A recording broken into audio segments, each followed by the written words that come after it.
La víspera de la fiesta de mayo. Primera parte. Fue en primavera cuando pude tomarme un descanso del trabajo del hospital para visitar a mi amigo, el viejo folclorista, en su apartado retiro campestre, y reía a carcajadas para mis adentros, porque en mi bolsa llevaba un libro que refutaba sus cansinas teorías favoritas sobre la magia y los poderes del alma.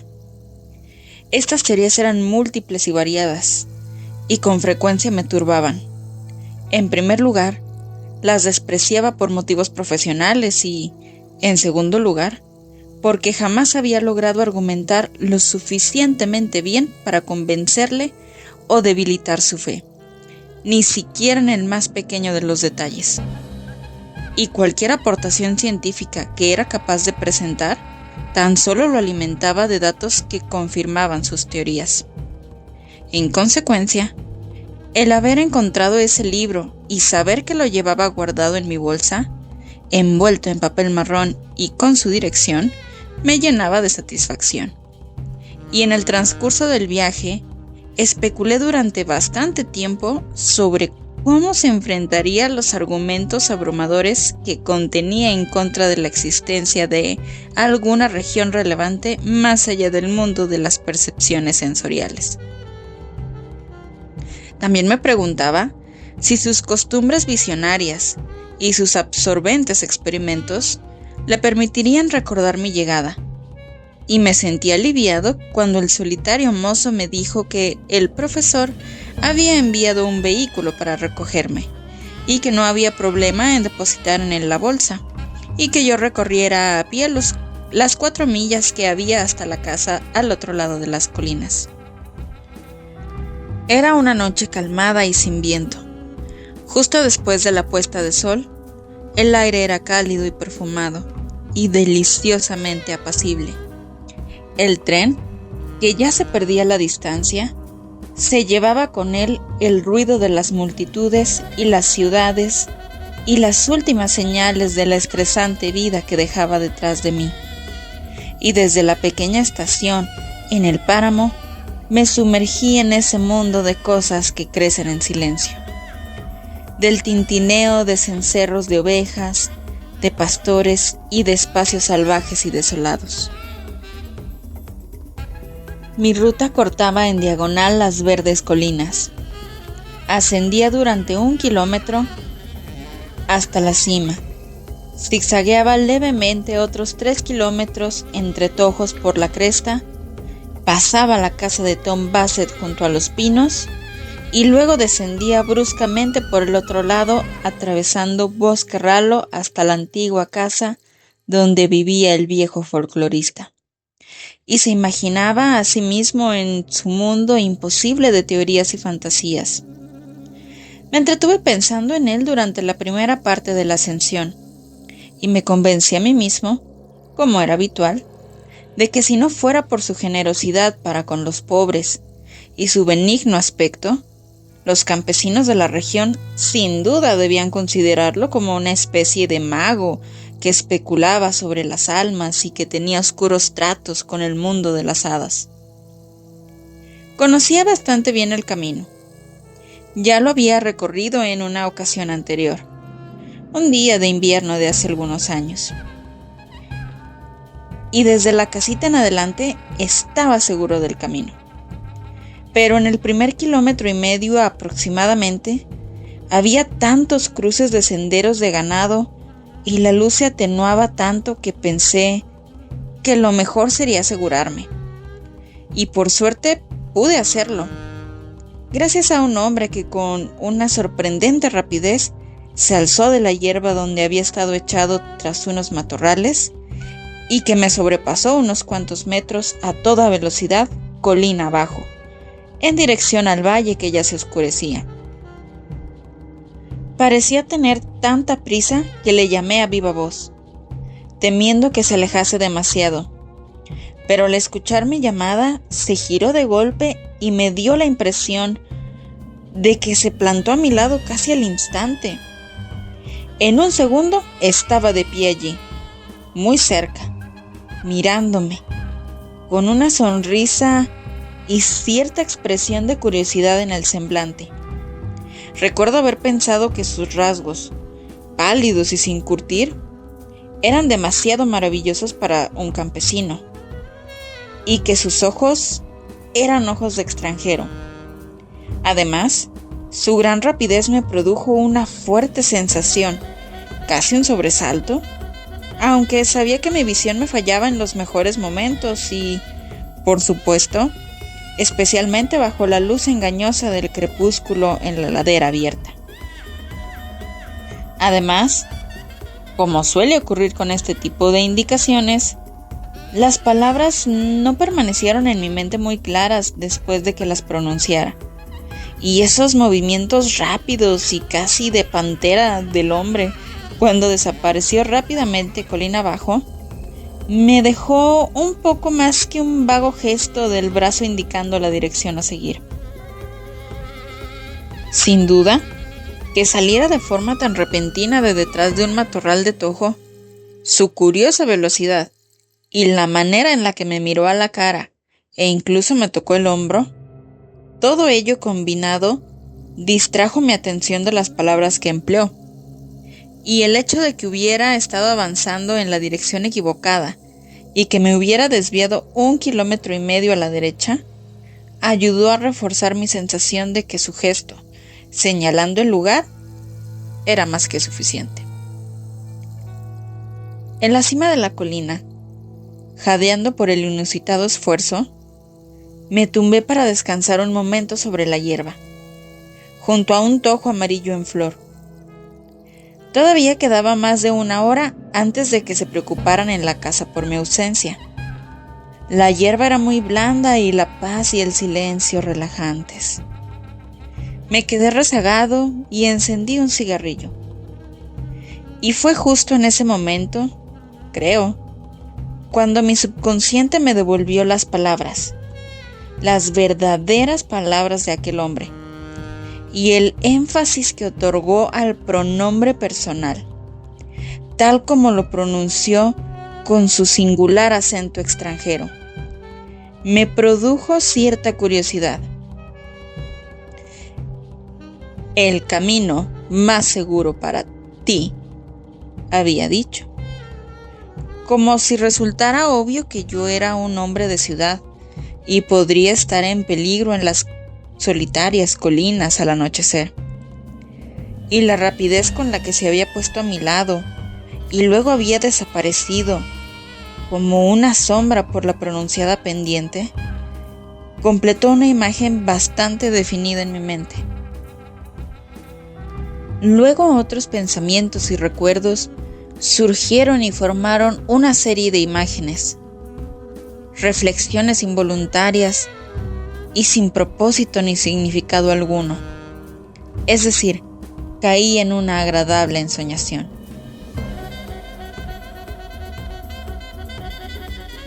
Por debajo de mí, e infinitamente lejos, o eso parecía, el valle se extendía silencioso bajo un velo de bruma azul nocturna, y el extremo más bajo se perdía entre las colinas oscuras, cuyas cumbres se alzaban aquí y allá como gigantescas agujas que sin duda asentirían con sus enormes cabezas y se llamarían unas a otras en cuanto las últimas sombras hubieran caído. La aldea se encontraba en una zona brumosa y las luces ya tintineaban.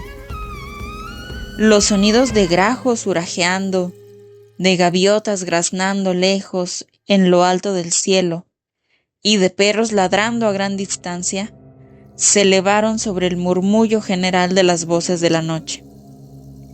Olores a granja y a campo y a espacios abiertos se filtraron por mis fosas nasales, y todo ello reforzaba la sensación de que me encontraba en la cima del mundo, de que no había nada que me separara de las estrellas, y que todas las cosas enormes y libres de la tierra, las colinas, los valles, los bosques y las laderas, respiraban profundamente a mi alrededor. Unas cuantas gaviotas, de día llenan el cielo por esos lugares, todavía volaban en círculos, emitiendo de vez en cuando graznidos agudos e irascibles. Y lejos en la distancia, apenas se apreciaba una línea más oscura que mostraba dónde estaba el mar. Entonces, mientras yacía contemplando ensoñadoramente esta apacible laguna de sombras, a mis pies algo se alzó, algo como una cortina, enorme, imponderable, en toda la superficie de aquel territorio, y se movió con increíble velocidad por el valle, y en un solo segundo escaló la colina donde yo estaba echado y pasó sobre mí, aunque sin prisa y en cierto sentido sin velocidad. Cortinas como estas se alzaron una tras otra, llenando los senos entre las colinas, envolviendo de igual manera los campos, el poblado y la ladera al pasar, y se asentaron en algún lugar en la penumbra a mis espaldas, al otro lado de la cumbre, o se desvanecieron como vapor en el cielo. Era incapaz de distinguir si la niebla se alzaba de la superficie de la tierra, que enfriaba rápidamente, o si la tierra simplemente se enfriaba lanzando su calor a la noche. La llegada de la oscuridad es siempre una sucesión misteriosa. Solo sé que esta indescriptible y vasta conmoción del paisaje me pareció como si la tierra estuviera desplegando unas inmensas alas negras a sus lados y las elevara para moverlas con silenciosos y gigantescos aleteos, para volar más rápido lejos del sol y hacia la noche. La oscuridad, en cualquier caso, cayó sobre todas las cosas poco después, y me levanté apresuradamente para proseguir mi camino, percatándome con cierto grado de sorpresa, extrañadamente nueva para mí, de la magia del crepúsculo. Las profundidades azules y abiertas del valle allá abajo, y las alturas de un color amarillo pálido del acuoso cielo sobre mi cabeza. Caminé a buen paso, advirtiendo un ambiente gélido a mi alrededor, y pronto perdí de vista el valle. Según subí a la cumbre propiamente dicha de estas colinas solitarias y desoladas.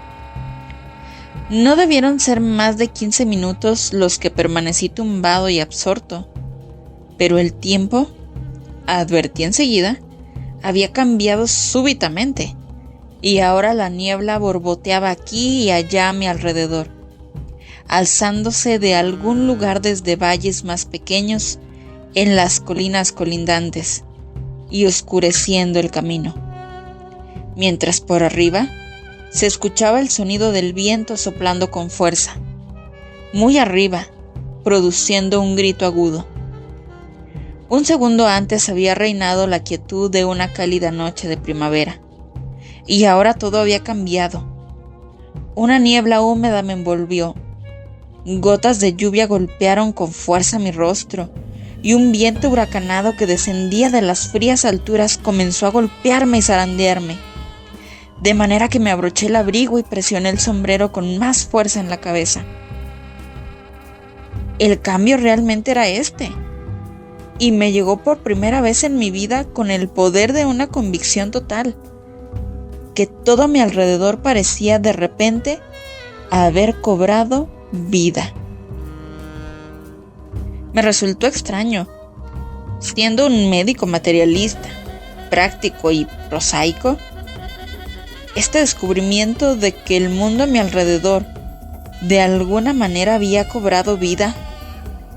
Extraño, digo, porque la naturaleza para mí siempre había sido una combinación más o menos definida de dimensiones, peso y color, y esta nueva faceta de ella era del todo ajena a mi temperamento.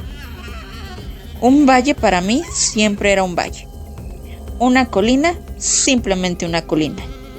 Un campo, una cantidad determinada de acres de superficie llana, con hierba o arada, bien o mal drenada. Pero ahora, con una desconcertante viveza, me asaltó la extraña y angustiosa idea de que, después de todo, bien podrían ser más que un valle, una colina y un campo, que lo que hasta el momento yo había percibido y denominado con esos nombres solo eran los velos de algo que permanecía escondido en su interior, algo vivo. En una palabra, que el sentido poético que siempre había desdeñado en otros, o que había rebatido y clasificado con alguna etiqueta fisiológica superficial, de repente parecía haber brotado en mí mismo sin ninguna causa aparente. Y, cuanto más reflexionaba sobre ello, me parecía ser más consciente de que su origen databa de esos pocos minutos de ensoñación echado bajo los matorrales de Tojo. Ensoñación, algo que en toda mi vida me había permitido. O, ahora que lo pensaba mejor, desde mi breve conversación con aquel misterioso hombre de ojos dementes y movimientos rápidos a quien pedí la dirección al principio. Recordé mi fantasía de que unos velos se elevaban de la superficie de las colinas y los campos, y un temblor de excitación acompañó dicho recuerdo. Tal cosa jamás habría sido posible según mis conocimientos prácticos y me hizo sospechar de mí mismo. Me quedé quieto unos segundos. Miré a mi alrededor hacia la niebla, que era cada vez más espesa, por cierto. Por encima de mí, hacia las estrellas que se desvanecían, debajo de mí hacia el valle oculto, y entonces envié una citación a mi individualidad, como siempre había hecho, para que arrestara y persiguiera esas indeseables fantasías. Pero llamé en vano. No llegó ninguna respuesta. Ansioso, con prisa y confundido también, busqué mi yo normal, pero no pude encontrarlo, y esta incapacidad para reaccionar me provocó una sensación de intranquilidad que rayaba los límites de la alarma. Me abrí camino cada vez más rápido por el sendero de hierba crecida entre los arbustos de Tojo, temiendo perderme del todo y sintiendo un repentino deseo de llegar a la casa cuanto antes. Entonces, sin previo aviso, salí inesperadamente al aire otra vez despejado, y el vapor pasó de largo como un muro en movimiento y se elevó al cielo. De nuevo vi las luces del poblado a mis espaldas en las profundidades. Aquí y allá, alguna columna de humo elevándose en el cielo amarillo pálido, y las estrellas arriba brillando a través de nubes tenues que se estiraban en dirección al viento por el cielo nocturno.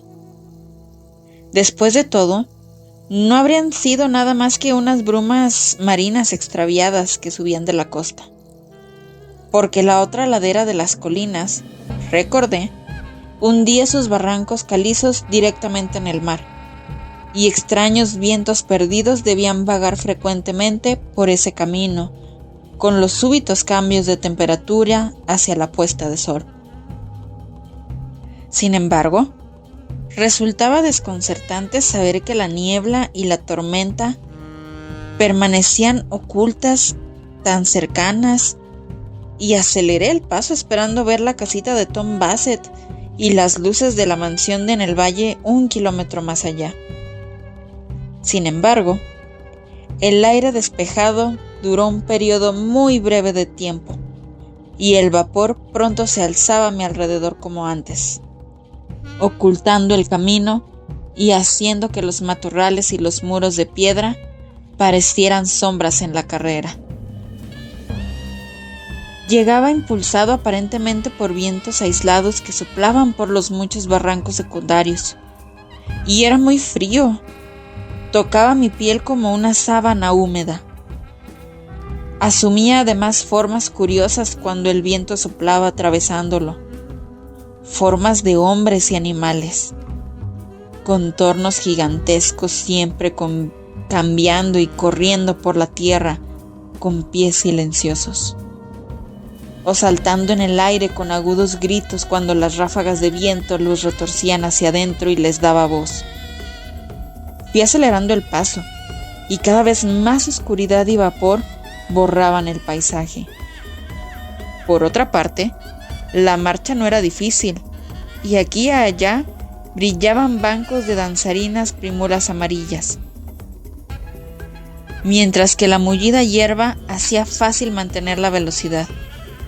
Sin embargo, en esa penumbra me tropezaba con frecuencia y me abalanzaba a los tojos espinosos cerca del suelo, de manera que desde el tobillo hasta la rodilla pronto comencé a notar un dolor penetrante.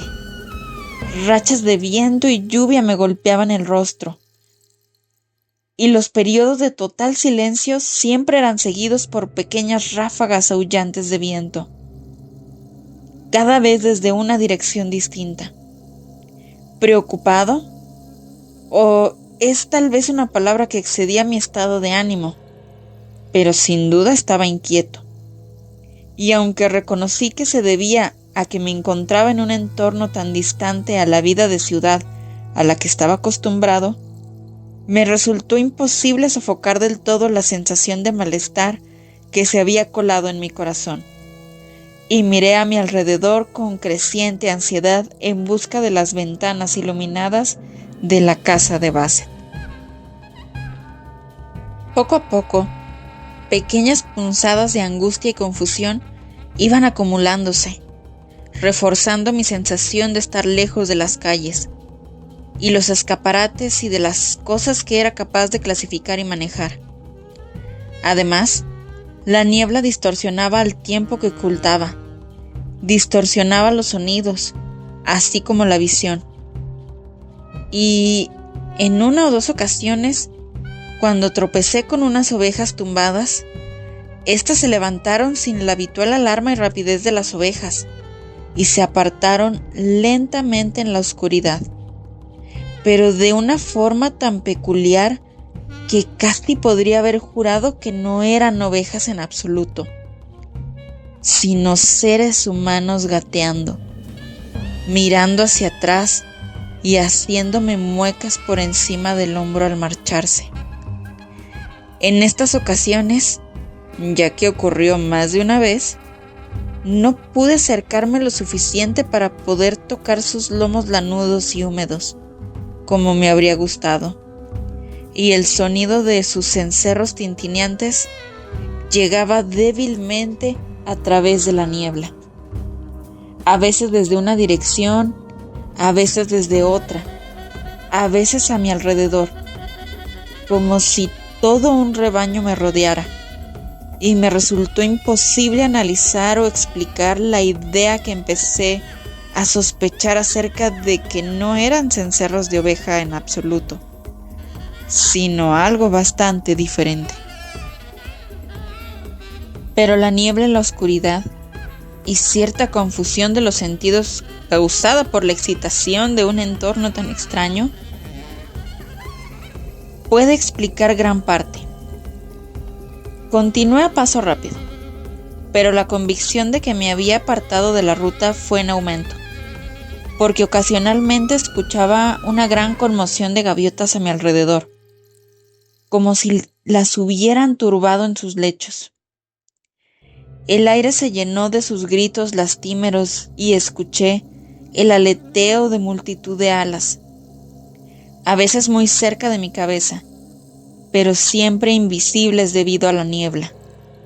Y en una ocasión, por encima del silbido del viento húmedo, a través de los arbustos de tojo, escuché con toda seguridad el débil retumbar del mar y el choque distante de olas rompiendo en algún entrante profundo de los acantilados. Me guié por esto y alteré el rumbo apartándome ligeramente de la dirección del sonido.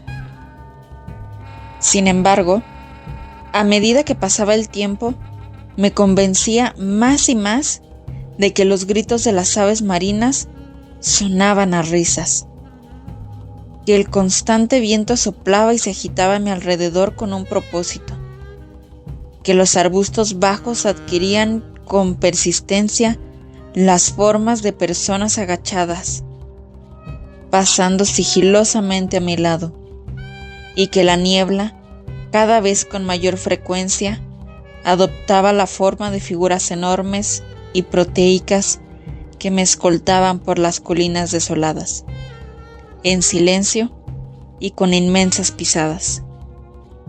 Y es que el mundo inanimado había tocado ahora mi sentido poético y lo había revivado de una forma hasta el momento inexplorada, y se llenó con los elocuentes mensajes de una vida tenuemente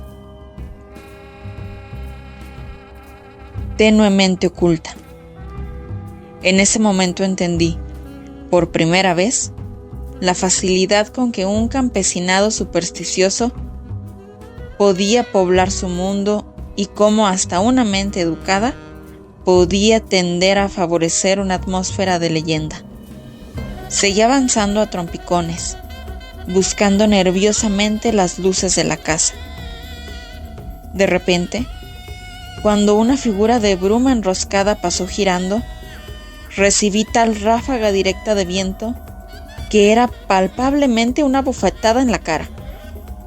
Algo pasó con un agudo grito y se perdió en la oscuridad.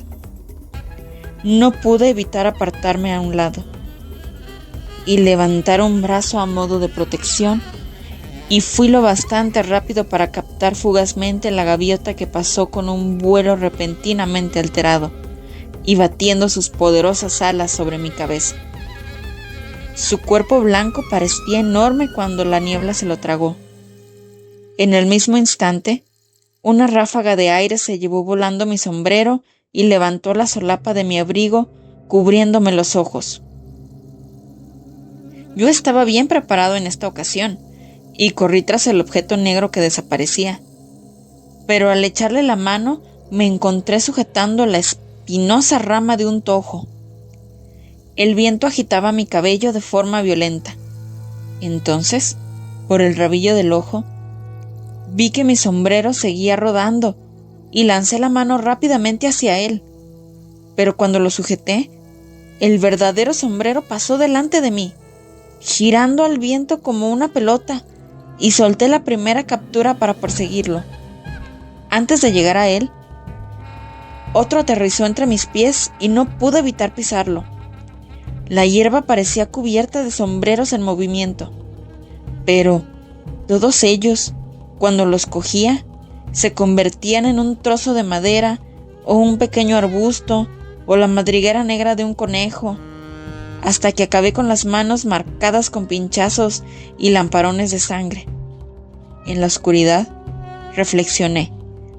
Todos los objetos parecían iguales, como si existiera una conspiración general. Me enderecé y respiré hondo mientras me limpiaba la sangre con el pañuelo. Entonces algo me golpeó el pie, y al bajar la mirada, vi el sombrero al alcance de mi mano. Me agaché y volví a ponérmelo en la cabeza. Por supuesto, había una docena de maneras de explicar mi confusión y estupidez, y continué el camino preguntándome cuál seleccionar. Mi vista, para empezar, y en tales condiciones, ¿por qué buscar más allá? Después de todo, no era nada, y el mareo era un efecto momentáneo, causado por el esfuerzo y por agacharme.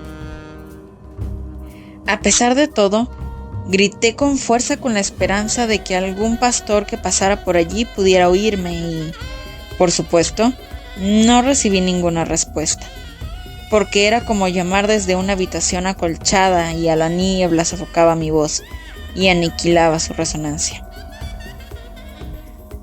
Todo era verdaderamente descorazonador. Tenía frío y estaba mojado y hambriento. Tenía las piernas y la ropa cortadas por el tojo, mis manos arañadas y ensangrentadas. El viento me provocaba lágrimas en los ojos por su constante soplido y tenía la carne entumecida por la fría niebla. Afortunadamente, llevaba cerillas y, tras cierta dificultad y agachado junto a un muro, logré iluminar mi reloj y vi que era un poco más de las 8 en punto. Sabía que la cena sería a las 9 y estaba sin duda a más de medio camino en ese momento. Pero aquí se produjo un nuevo ejemplo de la manera en que todo parecía conspirar en mi contra más de lo normal. Porque a la luz de la cerilla, mi reloj apareció como el rostro de un viejo canoso, inusitadamente parecido al propio folclorista, mirándome con una expresión de risa burlona. No pudo ser mi propio reflejo, porque yo estoy afeitado, y este rostro me miraba a través de una maraña de pelo gris. Sin embargo, una segunda y tercera cerilla solo revelaron la esfera blanca con las delgadas manillas moviéndose a su alrededor. Segunda parte.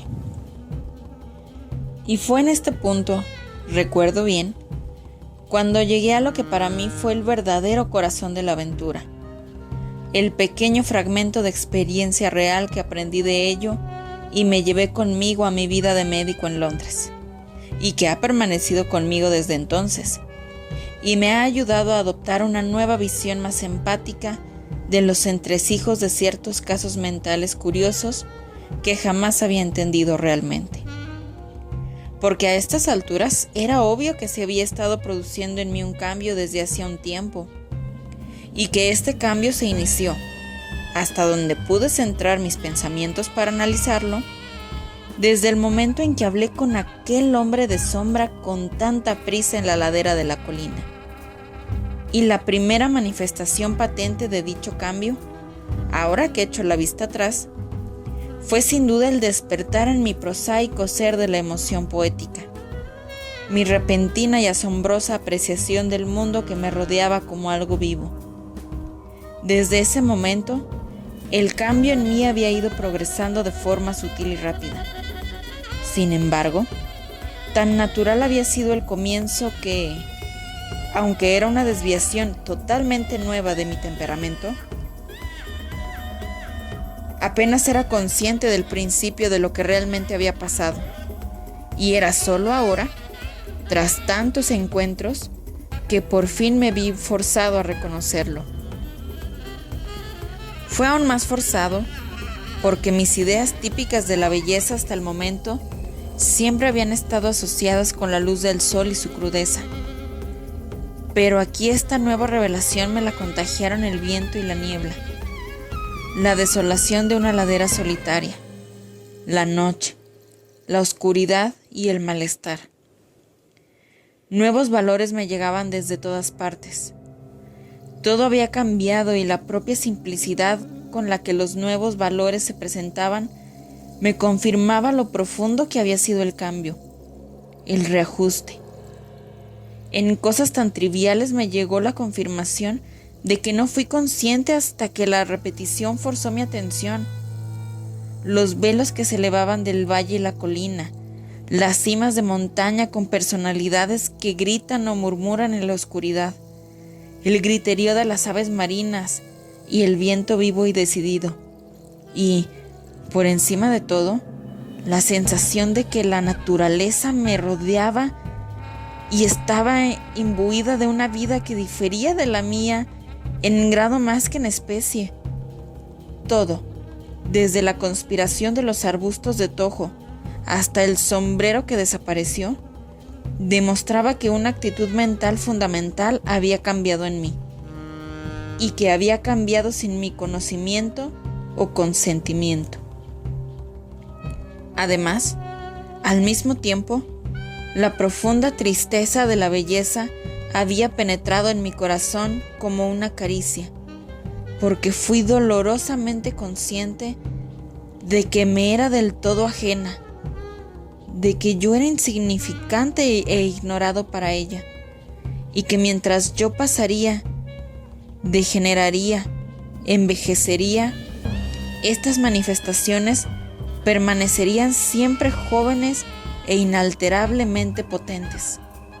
Y así, poco a poco, fui impregnándome de la revelación de una región hasta el momento desconocida para mí, y que siempre había despreciado en lo demás.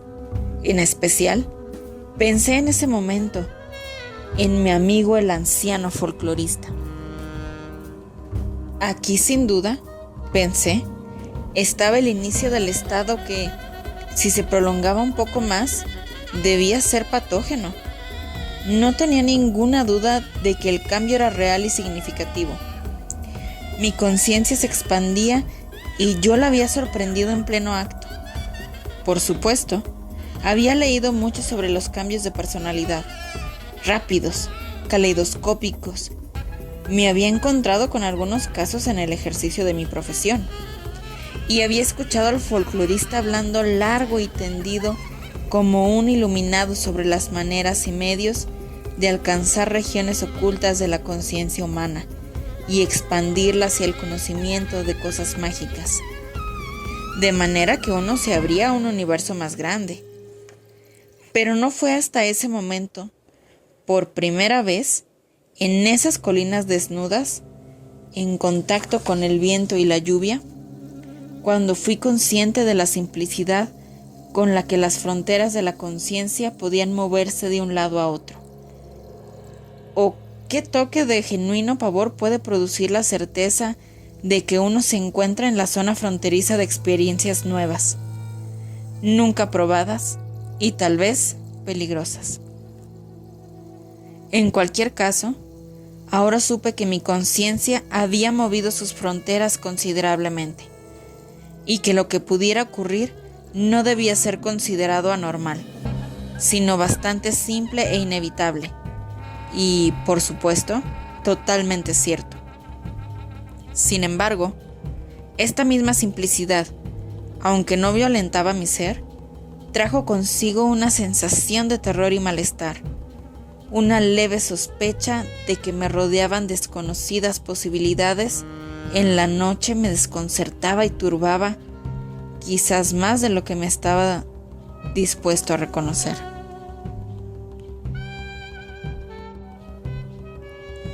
Tercera parte. Todo esto que tanto tiempo lleva a describir, lo percibí en unos pocos segundos. Lo que siempre había despreciado ascendió al trono.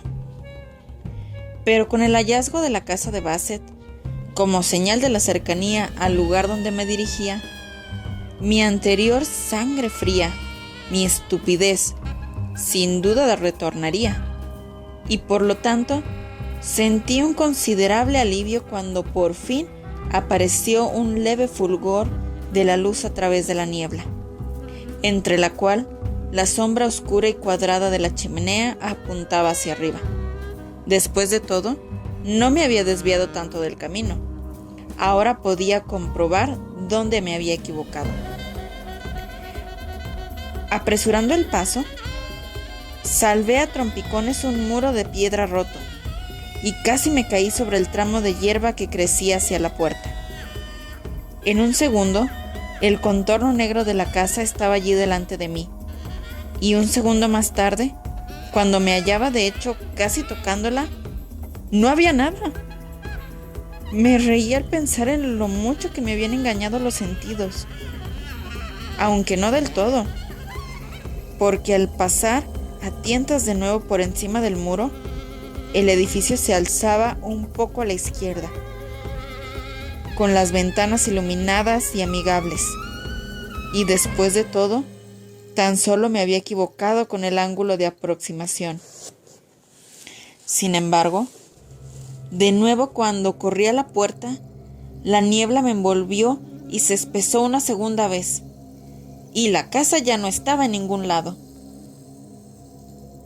Después de esto, mi confusión aumentó notablemente. Me abrí paso en la oscuridad en todas direcciones, con prisa febril, por encima de lo que me parecieron innumerables muros de piedra, y aturdido en cuanto a los verdaderos puntos cardinales de la brújula.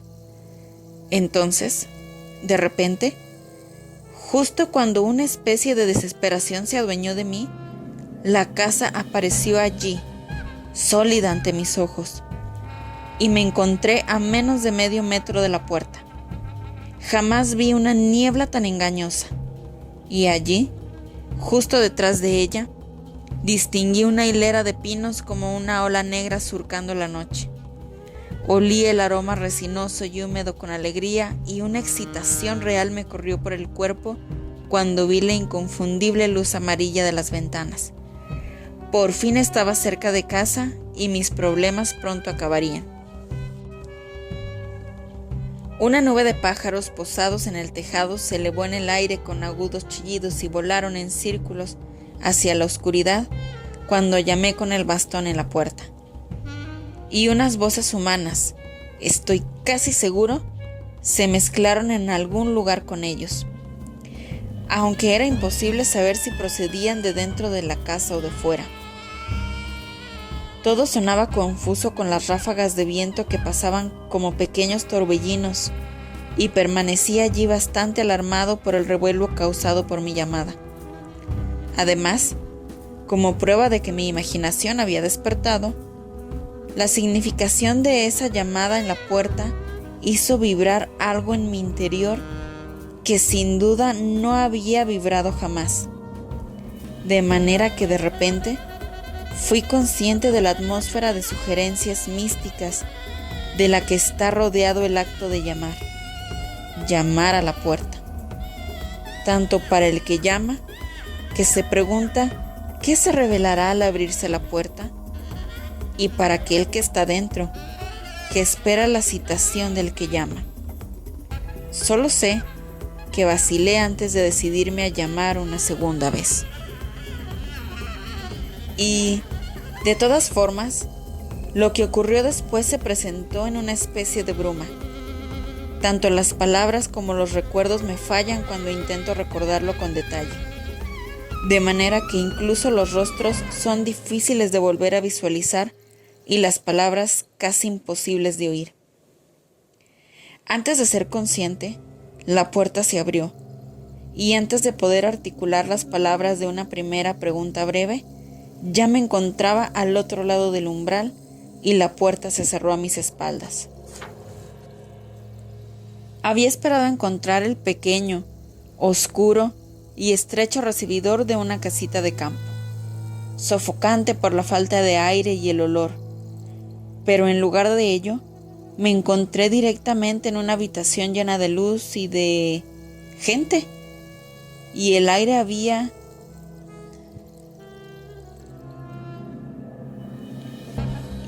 sabía al aire de una cima de montaña. Desde el fondo no llegaba a ver qué producía la luz, ni entendía cómo tantos hombres y mujeres encontraban espacio suficiente para moverse con comodidad de una parte a otra y pasar al lado unos de otros como lo hacían dentro de los límites de esas 4 paredes. Una inquietante sensación de haber irrumpido en alguna reunión fue, creo, mi primera impresión, aunque no daba crédito a que la campiña empobrecida pudiera haber reunido a tal concurrencia.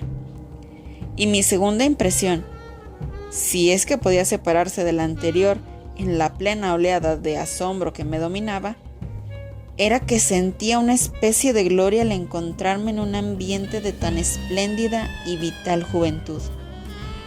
Todo vibraba, se cimbreaba, se sacudía a mi alrededor y casi me sentía un hombre viejo y decrépito en comparación. Sé que mi corazón dio un feroz vuelco cuando los vi, porque los rostros que contemplé eran hermosos, vigorosos y joviales, mientras por todas partes, a través de su madurez, brillaban los ardores de la juventud y una especie de entusiasmo inmortal. Eran viejos y a un mismo tiempo eternamente jóvenes, como los ríos y las montañas que cuentan sus años por millares, pero permanecen jóvenes para siempre. Y el primer efecto de todos aquellos pares de ojos que se levantaron para mirar los míos fue provocar un torbellino de emociones desconocidas en mi corazón y hacerme contener el aliento con una mezcla de terror y placer. El temor a la muerte y, al mismo tiempo, una sensación de tocar algo vasto y eterno que no podía morir nunca, se adueñaron de mí. Un profundo silencio llegó a mi entrada cuando todos se dieron la vuelta para mirarme. Estaban de pie, hombres y mujeres, agrupados alrededor de una mesa, y algo en ellos, no solo su tamaño, hacía que parecieran gigantescos, proporcionándome extrañamente nuevos criterios de libertad, poder y una inmensa existencia superior o inferior a la humana. Solo puedo relatar mis pensamientos e impresiones tal como las viví, y tan borrosamente como ahora las recuerdo. Había esperado ver al viejo Tom Bassett acurrucado y medio dormido junto a un fuego de turba, una tenue luz en la mesa junto a él. Pero en lugar de eso, esta reunión de hombres y mujeres espléndidos y altos me esperaban para saludarme y permanecieron en silencio. No es de extrañar que al principio la pregunta que tenía preparada muriera en mis labios y que casi olvidara las palabras de mi propio idioma. Pensé que esta era la casa de Tom Bassett, logré decir por fin, y miré directamente al hombre más cercano a mí al otro lado de la mesa. Tenía este cabello revuelto que le caía por los hombros y un rostro de limpia belleza. Sus ojos, también, como todo el resto, parecían envueltos en algo parecido a un velo que me recordó al hombre misterioso a quien pedí indicaciones al principio. Estaban sombreados y por algún motivo me alegraba de que lo estuvieran.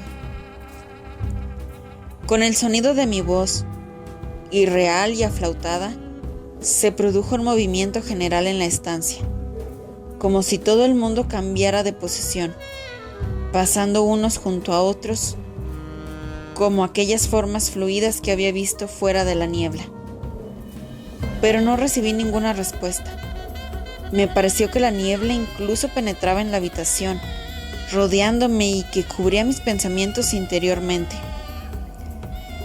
¿Es este el camino a la mansión?, pregunté otra vez, más fuerte y luchando contra mi confusión y debilidad interior. ¿Puede decírmelo alguien? Entonces, todos respondieron al mismo tiempo, o más bien, no a responder directamente, sino a hablar unos con otros de manera que yo podía oírlos sin dificultad. Las voces de los hombres eran graves y las de las mujeres maravillosamente musicales, con un ritmo lento, como del mar o del viento soplando a través de los pinos allá afuera. Pero la naturaleza insatisfactoria de lo que dijeron tan solo aumentó mi sensación de confusión y consternación. Sí, dijo uno de ellos. Tom Bassett estuvo aquí durante un tiempo con las ovejas, pero su casa no estaba aquí. Pregunta la dirección de una casa cuando ni siquiera sabe la dirección de su propia mente, comentó otra voz que parecía estar en alto. ¿Y podría reconocer las direcciones si se las diéramos? Sonaron los tonos cantarines de la voz de una mujer cerca de mi espalda.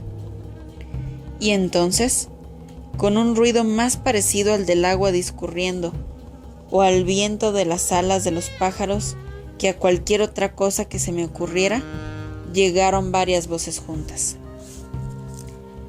¿Y qué clase de camino quiere recorrer? ¿El camino espléndido o simplemente el fácil? o el corto camino de los idiotas. Pero debe de tener alguna credencial, o nunca habría llegado hasta aquí, comentó otro. Esto provocó una efusión de risas por toda la estancia, aunque no tenía ni idea de qué tenía de gracioso. Sonaba como viento soplando por las colinas. Además, me dio la impresión de que el tejado estaba abierto al cielo, porque sus risas tenían una sonoridad espaciosa y el aire tan frío y fresco se movía alrededor de nosotros en corrientes y oleadas. Fui yo quien le mostró el camino, gritó una voz que pertenecía a alguien que me miraba fijamente desde el otro lado de la mesa. Era la manera más segura para él, después de haber llegado tan lejos. Levanté la mirada y le miré a los ojos. La frase quedó incompleta. Era el hombre misterioso con prisa de la ladera. Ahora tenía el mismo contorno cambiante que los otros, y los mismos ojos velados y sombreados. Y cuando le miré, una sensación de terror nació y creció en mí. Había entrado para pedir ayuda, pero ahora solo quería librarme de ellos y salir a la lluvia y a la oscuridad del páramo. La idea de escapar se apoderó de mi cerebro y busqué la puerta por la que había entrado, pero no pude encontrarla en ninguna parte. Las paredes estaban desnudas, ni siquiera se veían ventanas, y la estancia parecía llenarse y vaciarse de esas figuras como las olas del mar llenan y vacían una caverna, amontonándose unas sobre otras, pero nunca ocupando más espacio, o menos, de manera que las idas y las venidas de estos hombres y mujeres siempre me evitaban. Y mi terror se convirtió simplemente en terror a que los velos de sus ojos se levantaran y me miraban con su visión clara y desnuda. Me sentía horrorizado por sus ojos. No es que me parecieran malignos, pero temía las nuevas profundidades que su visión despiadada y terrible podía llegar a despertar en mí. Mi conciencia se había expandido ya lo suficiente para una sola noche. Debía escapar a toda costa y recobrar mi propio ser una vez más, por muy limitado que fuera. Debía conseguir la cordura, incluso con limitaciones, pero la cordura a cualquier precio. Pero mientras tanto, aunque intenté con todas mis fuerzas encontrar mi voz de nuevo, no salió nada más que un pitido que sonaba como junco silbando en un rincón barrido por el viento. Se me contrajo la garganta y solo fui capaz de articular un pequeño y ridículo sonido. La fuerza motriz, además, era mucho menor que cuando entré, y a cada momento que pasaba me resultaba más difícil usar mis músculos, de manera que permanecí allí, tenso y atolondrado, cara a cara con esta reunión de gente cambiante y maravillosa. Y ahora, continuó la voz del último hombre que había hablado, y ahora quiere el camino más seguro para él. Será a través de la otra puerta, donde verá aquello que le permitirá entender más fácilmente. Con gran esfuerzo recuperé la fuerza de mis músculos. Un estallido de ira y determinación me impulsaba a acabar con todo aquello y superar la terrible confusión que me embargaba. Por supuesto que me vio acercarme, y los otros, en efecto, se apartaron y formaron un pasillo para mí, moviéndose a uno y otro lado siempre, y no permitiéndome tocarlos ni una sola vez. Pero, por fin, cuando estaba ya cerca del hombre, listo para hablar y actuar, este ya no se encontraba allí. No llegué a ver el cambio real, pero en vez de un hombre, ahora era una mujer. Y cuando me volví asombrado, vi que los otros ocupantes, caminando como figuras de una antigua ceremonia, se movían lentamente hacia el fondo de la estancia. Uno a uno, a medida que desfilaban, alzaron sus rostros calmados y desapasionados hacia el mío, inmensamente vitales, orgullosos y austeros, y entonces, sin más palabras o gestos, abrieron la puerta que se me había perdido y desaparecieron por ella uno a uno en la oscuridad de la noche. Y a medida que se marchaban, parecía que la niebla los engullía y una ráfaga de viento se los llevaba, y la luz también se marchó con ellos, dejándome solo con la figura que había hablado al final. Además, fue justo entonces cuando un inquietante pensamiento cruzó mi mente con una convicción irracional, sacudiendo mi personalidad desde sus cimientos, a saber, que hasta el momento había pasado mi vida en busca de un conocimiento falso, en la mera clasificación y etiquetado de efectos, el análisis de resultados llamados científicos, mientras que eran el folclorista y sus colegas quienes con sus sueños y oraciones habían estado todo el tiempo recorriendo el camino del conocimiento real, el rastro de las causas, que el primero simplemente contribuye al confort mecánico y la seguridad del cuerpo, pero degradando la parte más elevada del hombre y sin contribuir a la evolución de la especie, mientras que el segundo, pero bueno, yo nunca había creído en el alma, y ahora ya no había tiempo para empezar. Por mucho terror que sintiera, claramente estaba divagando. Cuarta parte. Fue en ese momento cuando me llegó por primera vez el sonido de un ronroneo profundo y gutural, que me recordó de inmediato a algún tipo de animal agazapado. Era precisamente el mismo sonido que había escuchado en más de una ocasión en el jardín zoológico, e imaginé vacas rumiando o caballos pastando heno en un techado fuera de la casa. Era sin duda un sonido animal, una expresión de placer y satisfacción. La semioscuridad llenó la habitación. Solo una tenue luz de luna, abriéndose paso por entre la niebla, penetraba por la ventana, y retrocedí instintivamente hasta notar el apoyo de la pared en mi espalda. En algún lugar, a través de alguna abertura, llegaba el sonido de la noche por encima del tejado. Y arriba, a lo lejos, tuve visiones de aquellos vientos eternos que fluyen perseguidos por nubes tan largas como continentes. Una parte de mí quería cantar y gritar, pero otra parte al mismo tiempo se encontraba en un vívido estado de terror irracional. Me sentía inmenso, pero diminuto, seguro, pero retraído. Una parte de colosales fuerzas universales, pero también un ser infinitamente pequeño, individual y muy limitado. En la esquina de la habitación a mi derecha había una mujer. Tenía el rostro escondido bajo una mata de pelo enmarañado que me recordó a los arbustos rodantes en el campo en el mes de junio. Tenía la cabeza parcialmente apartada de mí, y la luz de la luna, al iluminar su perfil, tan solo reveló proyectado en la pared como un cuadro impresionista.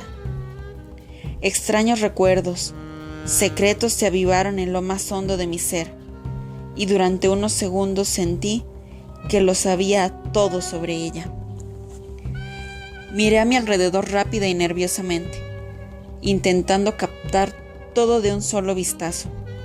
Entonces, el ronroneo aumentó haciéndose más fuerte y cercano, y olvidé la idea de que esa mujer no era ninguna extraña, y que la conocía tan bien como a mí mismo. La criatura que ronroneaba estaba en la habitación, cerca de mí. Estaba entre nosotros dos, de hecho, porque ahora vi que el brazo de ella más cercano a mí estaba levantado y señalaba hacia la pared delante de nosotros. Siguiendo la dirección de su mano con la mirada, vi que la pared era transparente y que podía ver a través de una parte de esta un pequeño espacio cuadrado al otro lado, como si estuviera mirando a través de gasa en lugar de ladrillos. Este pequeño espacio interior estaba iluminado y al agacharme vi que era una especie de armario o cubículo encastrado a la pared. La criatura que ronroneaba estaba allí, en el centro del cubículo. Miré con más atención. Era un ser, aparentemente un ser humano, agazapado en la estrecha jaula, comiendo. Vi el cuerpo agachado sobre una pila de una sustancia grumosa que evidentemente era comida. Era como un hombre acurrucado, y allí estaba, feliz y satisfecho, con el mínimo de aire, luz y espacio, debidamente satisfecho con su prisión tras los barrotes e ignorante del extenso mundo a su alrededor, gruñendo de placer, ronroneando como un gato grande, desdeñosamente ignorante de lo que podría haber más allá. Además, comprobé que el cubículo era una obra maestra de la mecánica y el ingenio inventivo, el último grito en comodidad, seguridad y eficacia científica. Estaba intentando memorizar algunos de los detalles de su construcción y mecanismo cuando hice ruido involuntario y me puse demasiado nervioso para observar con precisión lo que vi. Con el ruido, la criatura se volvió y vi que era un ser humano, un hombre. Era consciente de la cercanía de su rostro al mío cuando avanzó, pero era un rostro con rasgos de embrión, imposible de describir, y de una profunda repugnancia, con ojos, orejas, nariz y piel, tan solo lo suficientemente vivo y desarrollado para transferir el mínimo del grueso de sensaciones al cerebro. Sin embargo, la boca era grande y con labios carnosos, y la mandíbula todavía se movía masticando amorosamente. Retrocedí asustado, estremeciéndome con una mezcla de pena y asco, y en el mismo instante la mujer me llamó por mi propio nombre. Se había adelantado un poco, de manera que permanecía muy cerca de mí, iluminada por el delgado rayo de luz de luna que caía sobre el suelo. Y entonces fui consciente de una rápida transición desde el infierno al cielo, cuando mi mirada se apartó de aquel rostro embrionario para contemplar un semblante tan refinado, tan majestuoso, tan divinamente sensible en su fuerza. Fue como apartar la mirada del rostro de un demonio para contemplar los rasgos de una diosa. En ese mismo instante, fui consciente de que ambos seres, la criatura y la mujer, se movían hacia mí. Un dolor como el de una espada afilada me atravesó y se torció horriblemente en mi corazón, porque cuando los vi acercarse, fui consciente, en ese mismo momento, fugaz de terrible intuición, de que ellos tenían vida en mí, que habían nacido de mi propio ser y que eran, en efecto, proyecciones de mí mismo. Eran porciones de mi conciencia proyectadas fuera de mí en algo objetivo, y su grado de realidad era tan grande como cualquier otra parte de mí. Se abalanzaron sobre mí con terrible rapidez, y en un solo segundo se fundieron en mi propio ser, y entonces entendí, de una manera maravillosa, más allá de toda duda, que simbolizaban mi propia alma, la parte obtusa animal que había en mí, que hasta ese momento no había reconocido nada fuera de su prisión de diminutas sensaciones, y la parte superior, casi fuera de mi alcance y en contacto con las estrellas, que por primera vez se había despertado débilmente en mi vida durante mi viaje por la colina.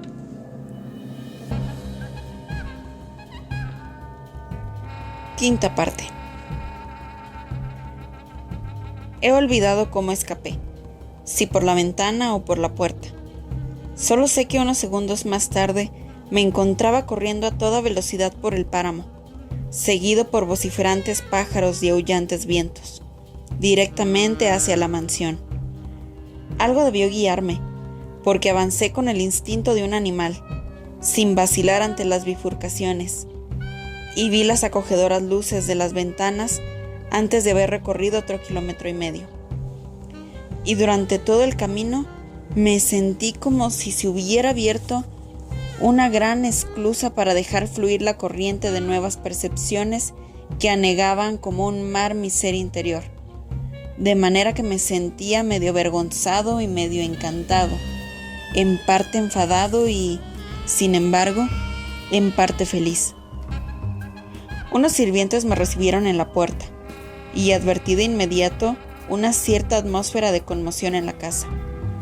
Llegué sin aliento y sin sombrero, empapado hasta los huesos, con las manos arañadas y las botas llenas de barro.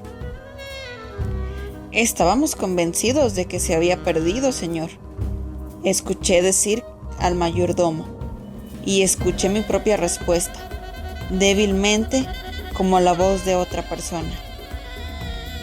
Eso pensé yo también. 1 minuto más tarde, me encontraba en el estudio, con el viejo folclorista de pie frente a mí. En las manos sujetaba el libro que le había traído en mi bolsa, ya dedicado.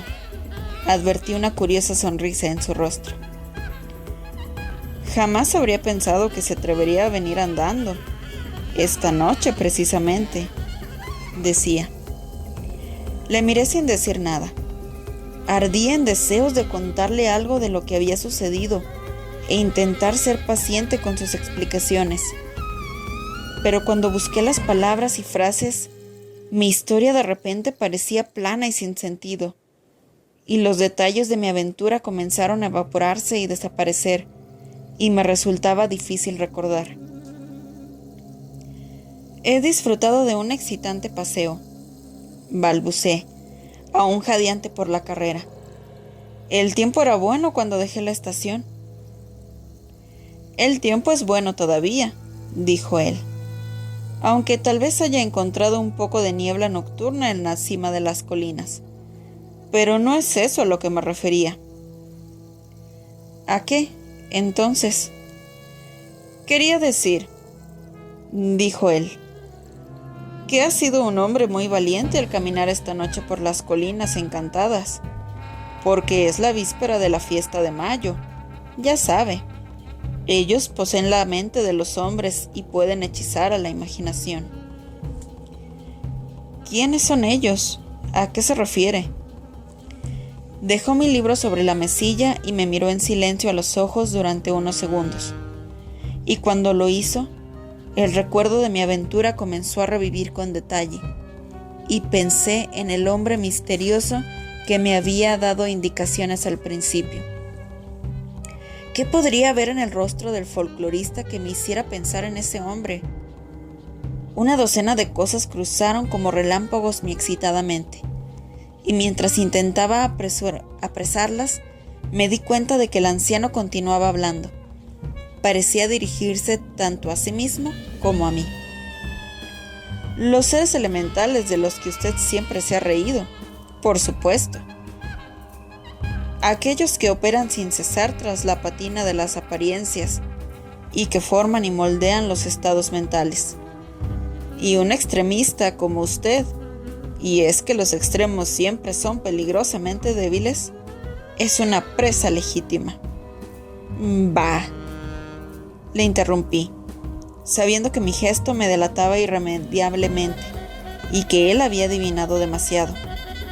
Cualquier hombre puede tener experiencias subjetivas, supongo. Entonces me rompí de repente. El cambio en su rostro me hizo dar un respingo. Había adoptado una apariencia exacta a la del hombre de la colina.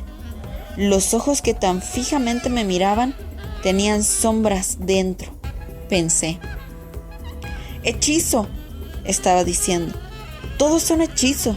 Uno de ellos debe haberse acercado mucho a usted, o quizá le tocó. Luego me preguntó bruscamente, ¿se encontró con alguien? ¿Habló con alguien? Llegué a la casa de Tom Bassett, dije. No estaba seguro de qué dirección tomar y entré y pregunté. Todo un hechizo, repitió para sí mismo y luego en voz alta a mí. Y en cuanto a la casa de Bassett, se quemó hace 3 años, y allí ya no hay más que paredes rotas y sin tejado. Se calló, porque le había agarrado por el brazo. En las sombras de la habitación iluminada por la lámpara, detrás de él, me pareció entrever unas formas tenues pasando junto a las estanterías de libros, pero cuando intenté enfocarlos se esfumaron y se alejaron de nuevo hacia el techo y las paredes. Sin embargo, esa visión hizo revivir los detalles de todo lo ocurrido en la casita de la cima de la colina, y agarré el brazo de mi amigo para decírselo. Pero inmediatamente, cuando lo intenté, todo se desvaneció otra vez, como si hubiera sido un sueño, y no pude recordar nada inteligible para contarle. Él me miró y se rió. Siempre borran los recuerdos, dijo con voz suave, de manera que poco queda más que un estado de ánimo o una emoción, para demostrar lo profundo que ha sido su toque. Aunque en ocasiones parte del cambio permanece y queda para siempre, como espero que ocurra en su caso.